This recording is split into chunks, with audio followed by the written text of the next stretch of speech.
वो हमारे समाज की बात नहीं करती है, तो हम भी नहीं उसकी बात करेंगे। ये बोल देना है जो भी राजनीतिक पार्टी का न्याय कि हाँ राजनीति होगी तो हमारे समाज की होगी, किसी पार्टी की गुलामी नहीं होगी। तो कहीं ना कहीं हमारे समाज में ये गलत धारणा जो चल रही है कि हम बोल नहीं सकते हैं या ये नहीं हो रहा है वो नहीं हो रहा है, तो अब अपने को आने वाले टाइम पे सबको बताना पड़ेगा। तीसरी चीज एक छोटी सी जो रोजगार की बात बताई थी मैंने अभी, जो बीच में छूट गई थी, तो उसमें सिर्फ ये बोल रहा हूँ मैं राजनीति ये रोजगार के लिए कि पहले तो इनके यहाँ जिनिंग फैक्ट्री चलती थी तो वहां पर काम कर लेते थे, लेकिन वहां पर भी अपने साथ कितना गलत हुआ।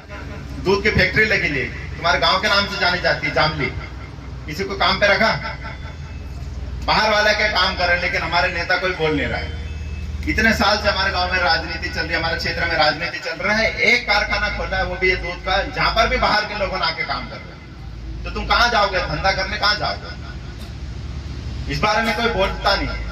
और जयस के माध्यम से हम सिर्फ हमारे समाज को जागरूक करने के लिए आए हैं कि बोलो, हक और अधिकार के लिए बोलो। अगर तुम नहीं बोलोगे तो तुम्हारे बाप ने तो तुम्हारे लिए 5 आदिवासी बचाएगा, लेकिन राज नहीं आदिवासी का होने देना है। आदिवासी का राज अगर होने लग जाएगा तो लूट के किसको खाएंगे? तुम्हारे सामने देखते देखते तेंदुआ कहां से कहां पहुंच गया। हम तो चाचरा दूर से देखते थे, पर तुम लोग तो पास में देख रहे हो ना, यहीं पे क्या था और क्या हो गया, और हमारा कहां गया? जंगल जमीन थी वो भी कम होते जा रही है। ये रोड बन गया तुम्हारे गांव में, रोजगार किसी को मिला? ये टोल टैक्स बन गया, रोजगार किसी को मिला?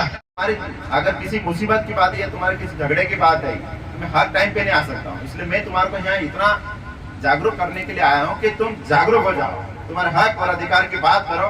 जिस दिन तुम तुम्हारे हक अधिकार की बात करने पड़ जाएंगे तो किसी की जरूरत नहीं पड़ेगी। मैं अकेला कब तक कहाँ जाऊंगा? बहुत सारे लोगों ने उम्मीद लगा के रखने लग गए कि कहीं भी काम हो जाएगा तो मोन्टू भाई आएगा, मोन्टू दादा आएगा और वही करेगा। पर मैं ऐसा चाहता हूँ कि मैं कहाँ तक जाऊंगा और कब तक जाऊंगा? मैं चाहता हूँ कि तुम सब लोग मोन्टू जैसे बन जाओ और तुम्हारी बात रखो ताकत के साथ, ताकि तुम्हारे को कोई लूट नहीं सके। बस ये सिखाने के मैं जय सदस्यता अभियान चला रहा हूँ कि तुम तुम्हारी ताकत को पहचानो। जो मेरी ताकत है वही तुम्हारी ताकत है, कोई अलग नहीं हूँ मैं वही तुम्हारे समाज का, तुम्हारे बीच का ही लड़का हूँ। तो जब मैं बोल सकता हूँ, मैं लड़ सकता हूँ, तो तुम भी लड़ सकते हो। लड़ो, हक की बात करो, अधिकार की बात करो, और अगर हक और अधिकार अगर मानने से नहीं देगा तो आने वाले टाइम पे अपन उसको छीन लेंगे, ये पक्का है। बस इसी के जय सदस्यता के माध्यम से मैं लोगों में जागरूकता ला रहा हूँ। मेरी बात से अगर किसी को बुरा लगा हो तो मैं माफी चाहूंगा, लेकिन बस एक बात हमेशा ध्यान रखना कि अपने अंदर की ताकत को पहचानना। जिस दिन तुम तुम्हारी ताकत पहचान लोगे, सवाल करने लग जाओगे, उस दिन तुमको सब मिल जाएगा। धन्यवाद।